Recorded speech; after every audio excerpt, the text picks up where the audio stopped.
Morning students, आज मैं आपको फोर्थ क्लास में इंग्लिश ग्रामर में लेसन फर्स्ट कराऊंगी। लेसन का नाम है द सेंटेंस। लेसन कराने से पहले मैं सब बच्चों से बार बार यही बोल रही हूँ कि बेटे अपनी बुक परचेज कर लीजिए। बिना बुक के आप ग्रामर का तो वर्क आप बिल्कुल ही नहीं कर पाएंगे, क्योंकि ग्रामर का जो भी वर्क आपको दिया जाएगा के लिए, जो हम आपको रिटर्न करके भेजते हैं, आपको जो वर्क, वो सारा वर्क आपको अपनी बुक में ही फिल करना है और बुक में से ही लर्न करना है, बुक में से ही समझना है। इसलिए आप अपनी बुक जल्दी से जल्दी परचेज कर लीजिए। और स्कूल से आकर जो बच्चे अपना पासवर्ड और ऐसा नंबर नहीं ले गए हैं, वो बच्चे अपना पासवर्ड और ऐसा नंबर ले जाइए। ठीक है बेटे, अब मैं आपको आपका चैप्टर पढ़ाऊंगी द सेंटेंस। सेंटेंस किसे कहते हैं? ठीक है, सेंटेंस का मतलब होता है वाक्य। The sentence, a sentence is a group of words that makes complete sense. Sentence शब्दों का ऐसा समूह होता है जो कि मिलकर एक पूरा सही अर्थ बनाते हैं। मतलब जो भी हम शब्द बोलते हैं वो शब्द मिलाकर ऐसा एक वाक्य बनना चाहिए जिसका कोई अर्थ निकलता हो, जिसकी कोई कंप्लीट सेंस निकलती हो। ऐसे नहीं कि हमने कोई भी वर्ड बोल दिए और वो मिलकर क्या बन गया सेंटेंस, ऐसा नहीं होता। शब्दों का ऐसा समूह जो कि मिलकर एक ऐसा वाक्य बनाए जिसका बिल्कुल सही अर्थ निकलता हो, वो क्या कहलाता है? सेंटेंस, वाक्य। ठीक है, दोबारा से रिपीट कर रहे हैं सेंटेंस की डेफिनेशन आपके लिए। A sentence is a group of words that makes complete sense. Sentence शब्दों का ऐसा समूह होता है जो मिलकर एक ऐसा वाक्य बनाता है जिसका बिल्कुल सही कोई अर्थ निकलता हो, उसे हम क्या कहते हैं? सेंटेंस। अब बेटे सेंटेंस के दो पार्ट्स होते हैं। ठीक है, parts of sentence. Number 1 subject and number 2 predicate. Subject और प्रेडिकेट क्या होता है? देखिए, जैसे हमने एग्जांपल लिए हैं, रमेश इज माय ब्रदर। ठीक है, रमेश मेरा भाई है। तो जिसके बारे में बात बोली जाती है वो क्या होता है? हमारा सब्जेक्ट। किसके बारे में ये बात बोली जा रही है? रमेश के बारे में। ठीक है, तो इसमें सब्जेक्ट क्या हो गया? रमेश, और इज माय ब्रदर क्या हो गया? प्रेडिकेट। आया समझ? ठीक है, जिसके बारे में कोई बात कही जाती है वो क्या होता है? सब्जेक्ट, और जो बात कही जाती है वो क्या होता है? प्रेडिकेट। ऐसे ही जैसे second example, the fox did not like it. किसके बारे में बात हो रही है यहाँ? फॉक्स के बारे में। ठीक है, किसके बारे में हो रही है? फॉक्स के बारे में। तो यहाँ पे सब्जेक्ट क्या हो गया? फॉक्स हो गया सब्जेक्ट। और डिड नॉट लाइक इट, और से क्या फॉक्स के बारे में क्या कहा जा रहा है कि the fox did not like it, fox को यह चीज पसंद नहीं है। तो जो आगे का हिस्सा हो गया वो क्या हो गया? इसमें प्रेडिकेट। ठीक है बेटे, अब आपको समझ आया कि सब्जेक्ट और प्रेडिकेट क्या होता है? सब्जेक्ट वो होता है जिसके बारे में कोई बात कही जाए, उसे क्या कहते हैं हम? सब्जेक्ट। और जो बात कही जाए वो क्या होती है?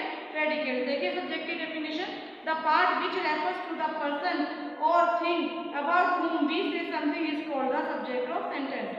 हम जिसके बारे में बात करते हैं वो सब्जेक्ट कहते हैं, और जो बात करते हैं वो क्या कहलाते हैं? प्रेडिकेट कहलाते हैं। उसके बाद अब सब्जेक्ट के कितने पार्ट्स होते हैं? सब्जेक्ट के कितने तरह के होते हैं? सेंटेंस कितने तरह के होते हैं? Number 1 assertive sentence, number 2 interrogative sentence, number 3 imperative sentence, number 4 exclamatory sentence. Number 1 पे क्या है? एसेटिव सेंटेंस, इसको डिक्लेरेटिव सेंटेंस भी बोलते हैं। इसमें क्या होता है? जो भी हम कोई बात बोलते हैं वो बिल्कुल क्लियर रहती है बात। ठीक है, उसमें कोई कंफ्यूजन नहीं होती है। ठीक है, जैसे कि the fox did not like it, fox को ये चीज पसंद नहीं है, इसमें क्लियर कर दिया कि फॉक्स को ये चीज पसंद नहीं है। सेकंड नंबर इंटरोगेटिव, जिस सेंटेंस में कोई क्वेश्चन पूछा जाए या कोई क्वेश्चन आता है, ठीक है, किसी से हम क्वेश्चन पूछ रहे हैं, ठीक है, तो उसमें क्या आता है?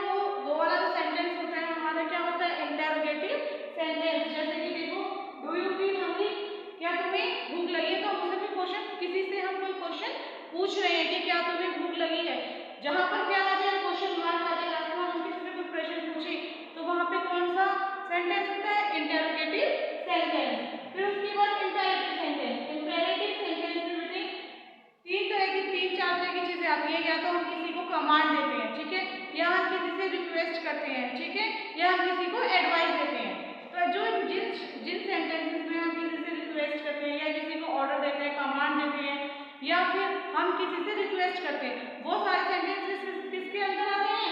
इंपेरेटिव सेंटेंस के अंदर। जैसे कि एक एग्जांपल देखो, मैं यहाँ पर पास मी द शुगर प्लीज, हम क्या बोल रहे हैं? प्लीज। इसका मतलब कि हम क्या कर रहे हैं? रिक्वेस्ट। प्लीज वहीं आते हैं जहाँ रिक्वेस्ट करते हैं। इसका इस सेंटेंस में हम किसी से क्या करेंगे?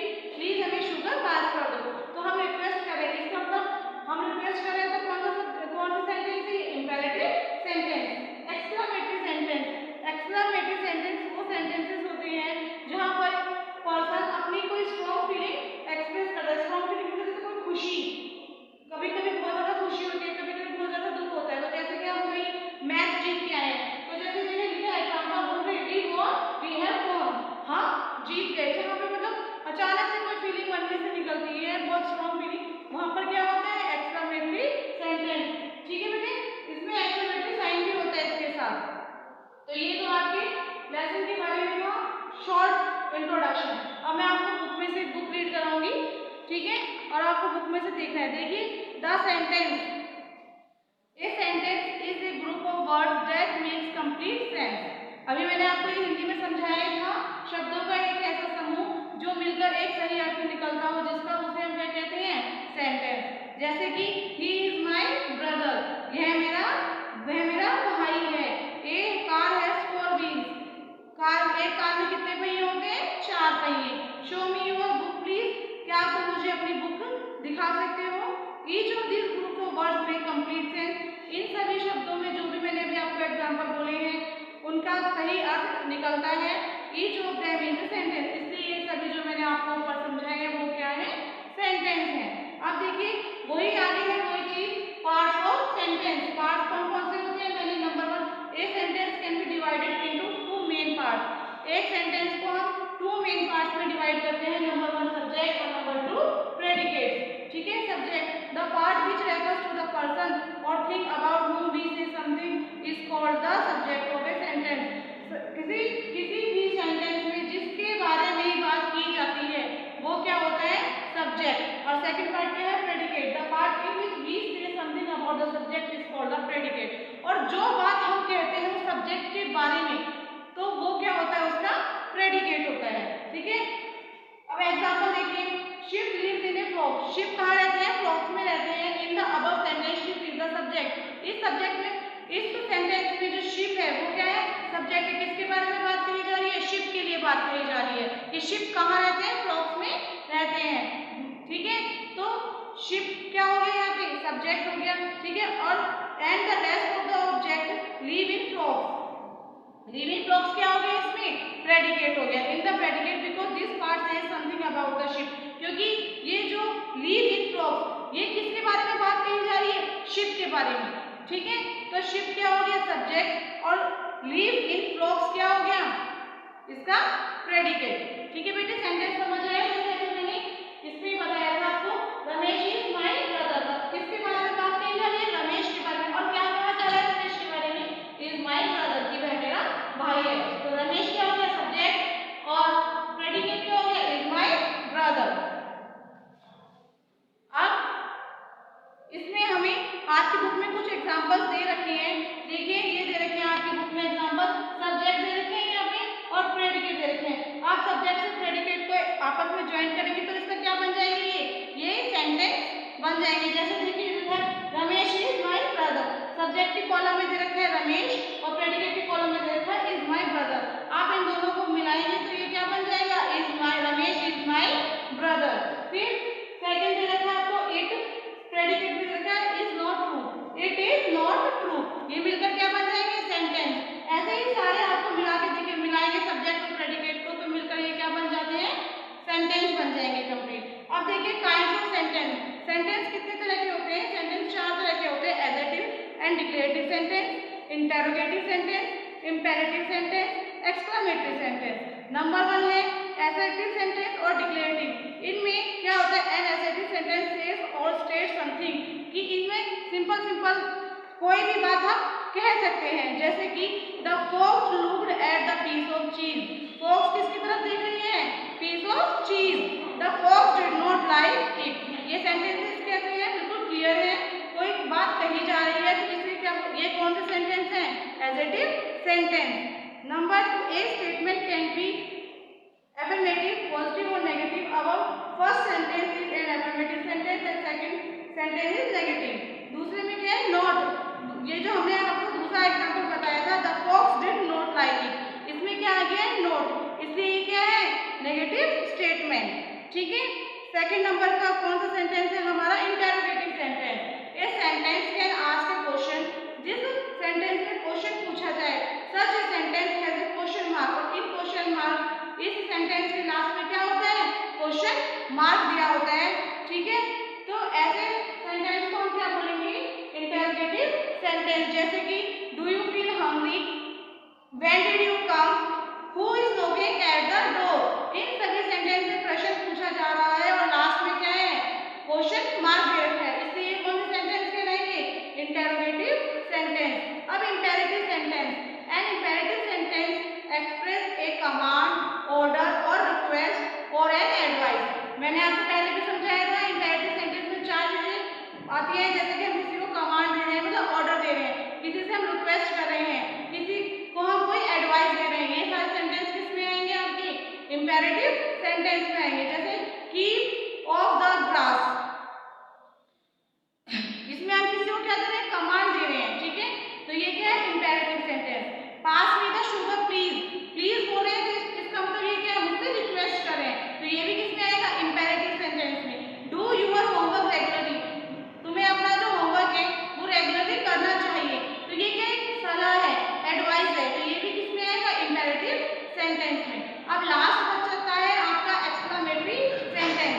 ए sentence that express some strong और sudden feeling is called an exclamatory sentence और एन एक्सक्लेमेशन। इसमें क्या है, जो जिन वाक्यों में हम अपनी स्ट्रॉन्ग फीलिंग एक्सप्रेस करते हैं, एकदम से अचानक से कुछ हो जाता है और हम उससे एकदम से हमें बहुत सारी खुशी मिलती है, कई बार दुख भी होता है, तो वहां पे क्या होता है, कौन सा सेंटेंस होता है, एक्सक्लेमेटरी सेंटेंस। जैसे देखिए example, hurray we have won, हम वो खुश होकर क्या कहते हैं, हुर्रे हम लोग जीत गए हैं। Alas my grandfather is dead, ये क्या है, दुख में कि मेरे ग्रैंडफादर की क्या हो गई है, डेथ हो गई है। व्हाट ए लवली फ्लावर, वाह कितना सुंदर फूल है। How lovely the flowers are, ये सारे फूल कितने सुंदर हैं। तो इनमें सब में क्या है, अपनी एक स्ट्रॉन्ग फीलिंग एक्सप्रेस की जा रही है, किसने बहुत ज्यादा दुख है, कहीं बहुत ज्यादा खुशी में भी, बहुत ज्यादा दुख में भी, तो ये कौन से सेंटेंस आते हैं, एक्सक्लेमेटरी सेंटेंस। आपका बेटे देखो ये चैप्टर कंप्लीट हो गया है। ठीक है। और ये जो आपके बुक में जो एक्सरसाइजेस हैं, ये मैं आपको रिटर्न वर्क में आपको भेज देंगी। ठीक है। और आपको ये सुंदर सुंदर अपनी बुक में ये फिल करना है। ठीक है। तो ये बुक में फिल करने के बाद आप इसकी प्रैक्टिस भी करके देखेंगे। आपको जैसे भी है कि पहचानना है कि कौन सा सेंटेंस है, आपको पूरा चैप्टर समझाया गया था, आप अच्छे से पहचान पाएंगे। कोशिश करिएगा कि आप अपने आप इन्हें पहचानने की कोशिश कि ये कौन से सेंटेंसेस हैं। ठीक है बेटा, थैंक यू।